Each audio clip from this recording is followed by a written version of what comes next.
Hello बच्चों, let's read the question. The question says resonance in carbonate ion CO3 2- is. तो यहाँ पे हमको रेजोनेंस जो स्ट्रक्चर से कार्बोनेट के वो दे रखे हैं, आप देख सकते हो यहाँ पे. क्वेश्चन है which of the following is true.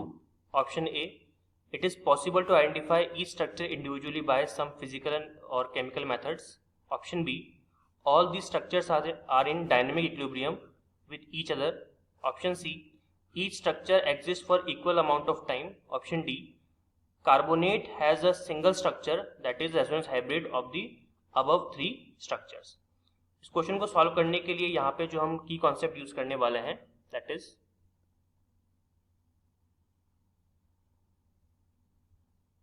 की कॉन्सेप्ट इज रेजोनेंस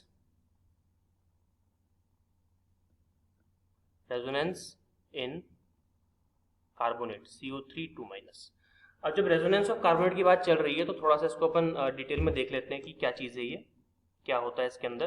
देखिए, जब भी हम कार्बोनेट की बात करते हैं CO3 2- की, तो इसके अंदर कॉन्जुगेशन सिस्टम होने की वजह से ये रेजोनेंस स्ट्रक्चर शो करता है. कैसे? सेंटर में कार्बन रहेगा, डबल बॉन्ड O, यहाँ पे O-. ठीक है, ये रेजोनेंस में किसके साथ में? C single bond O-, double bond O, single bond O-. और ये किसका रेजोनेंस के अंदर है? ये है आपका C single bond O-, single bond O- और डबल बॉन्ड O. राइट, ये तीन स्ट्रक्चर हम जनरली कार्बोनेट के लिए बनाते हैं. लेकिन इन तीनों स्ट्रक्चर्स का जो एक कहते हैं ना अपन, निचोड़ जो होता है, एक सार जो होता है, जो एक ही स्ट्रक्चर बनता है, उसको अपन कहते हैं all the structures are equivalent to resonance hybrid, जो कि कुछ इस तरह से बनता है COOO. और इलेक्ट्रॉन शो करने के लिए हम क्या बोलते हैं कि ये इस तरह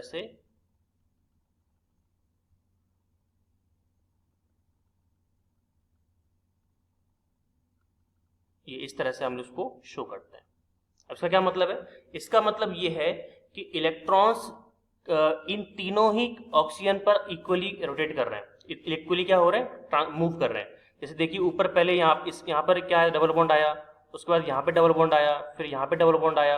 मतलब तीनों ही ऑक्सीजन के पास में इलेक्ट्रॉन इक्वली क्या कर रहे हैं? घूम रहे हैं, है ना. मतलब आपके रोटेट कर रहे हैं, रिवॉल्व कर रहे हैं. अब देखिए, यहाँ पर सबसे पहली चीज जो एक क्लैरिटी हमारे को होनी चाहिए कि इसको अपन तो पहले तो क्या बोलते हैं? Resonance hybrid. This is called resonance hybrid. जब भी हम कार्बन का स्ट्रक्चर देखेंगे तो केवल हमको यही स्ट्रक्चर दिखेगा, ये तीन स्ट्रक्चर हमको नहीं दिखेंगे. तो आप क्या कह सकते हो? ये जो आपको तीनों स्ट्रक्चर देखने को मिल रहे हैं, ये तीनों जो क्वेश्चन के अंदर बना हुआ था, इसको अपन कहते हैं हाइपोथेटिकल स्ट्रक्चर्स. Hypothetical structures. ठीक है, अभी अब कैसे बन गया? ये बनाते तो अपन यही है. एक्चुअल में क्या हुआ? सपोज कीजिए, मान लीजिए कोई स्टूडेंट है, वो ए टीचर के पास गया, तो ए टीचर ने कार्बन का ये वाला स्ट्रक्चर बना दिया. जब वो बी टीचर के पास गया तो बी टीचर ने ये वाला स्ट्रक्चर बना दिया. और जब वो सी टीचर के पास गया तो उसने ये वाला स्ट्रक्चर बना दिया. अब तीनों ने, जब उस स्टूडेंट ने तीनों ही टीचर्स को बुलाया और कहा कि आपने अलग अलग स्ट्रक्चर बनाया है, तो मैं कौन सा स्ट्रक्चर इस पे मानूं, कौन सा स्ट्रक्चर को मैं फॉलो करूं. राइट, तो तीनों टीचर ने आपस में बात करके ये बोला कि तीनों स्ट्रक्चर एक ही है, बस वो आपस में इंटरचेंज हो रही है. तो इसका मतलब अपन क्या बोल सकते हैं कि तीनों ही टीचर्स ने क्या किया? यहाँ पे अपनी अपनी कल्पना लगाई, अपनी अपनी हाइपोथेसिस के हिसाब से उन्होंने स्ट्रक्चर दिया. लेकिन जब एक्चुअल में कार्बोनेट के स्ट्रक्चर को देखा गया तो वो कुछ इस प्रकार से था, जिसको अपन क्या बोलते हैं? Resonance hybrid. तो ये आपका एक्चुअल स्ट्रक्चर है. This is your actual structure. और ये जो आप तीनों देख रहे हो, दीज आर हाइपोथेटिकल स्ट्रक्चर. और हाइपोथेटिकल स्ट्रक्चर्स जो भी होते हैं, उनकी कोई भी फिजिकल केमिकल प्रॉपर्टीज की हम स्टडी नहीं कर सकते, हम उसके इक्विलिब्रियम की स्टडी नहीं कर सकते. तो हाइपोथेटिकल स्ट्रक्चर के साथ में क्या क्या दिक्कत आती है? देखिए, जब भी हम लोग हाइपोथेटिकल स्ट्रक्चर्स की बात करते हैं, कुछ प्रॉब्लम्स हमको फेस करना पड़ता है. सबसे पहली प्रॉब्लम की हमको क्या फेस करनी पड़ती है? सबसे पहला तो no study of physical and chemical properties. हम उनके केमिकल फिजिकल प्रॉपर्टीज की स्टडी नहीं कर सकते, क्यों? हाइपोथेटिकल है, वो रियल में एग्जिस्ट ही नहीं करते। दूसरी चीज क्या दिक्कत आती है इसके अंदर? नो रेट डिटर्मिनेशन, हम उनकी रेट को, उनके काइनेटिक्स को डिफाइन ही नहीं कर पाते, क्यों? क्योंकि हाइपोथेटिकल है, हमको पता ही नहीं कि एक्चुअल में वहां पे हो क्या रहा है, राइट। और सबसे इंपॉर्टेंट चीज के अंदर, जब भी हम हाइपोथेटिकल स्ट्रक्चर की बात करते हैं, नो फिक्स्ड, इसको अपन रब कर देते हैं,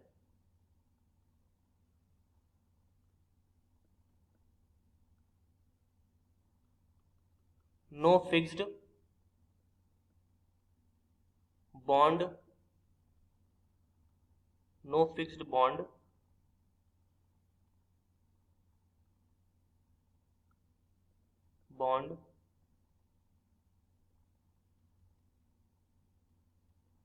डीलोकलाइजेशन।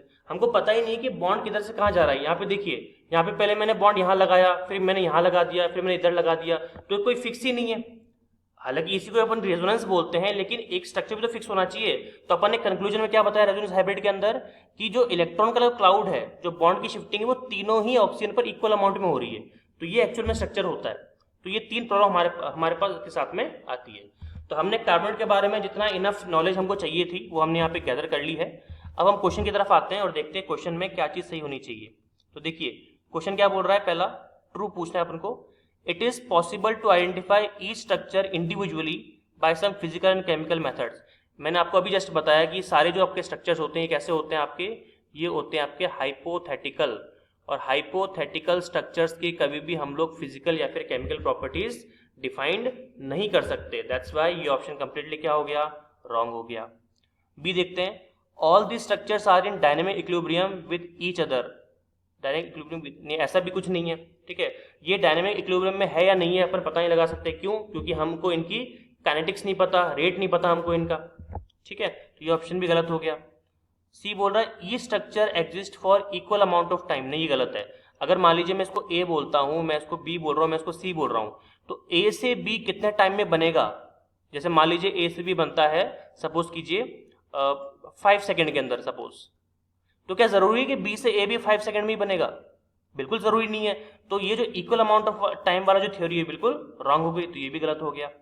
तो डी ऑप्शन देखते हैं, carbonate ion has a single structure that is resonance hybrid of the above 3 structures. तो बिल्कुल सही कहा इन्होंने कि हाइपोथेटिकल स्ट्रक्चर होते हैं तीनों, तो इससे भी जो सबसे मतलब जो कार्बोनेट की स्ट्रक्चर जो होती है वो एक ही होती है, वो कौन सी वाली? Resonance hybrid, that's it. और कोई सी भी स्ट्रक्चर कार्बोनेट की नहीं होती है। That's why option D will be your right answer. तो सही आंसर हमारे पास में क्या है? Final answer option D.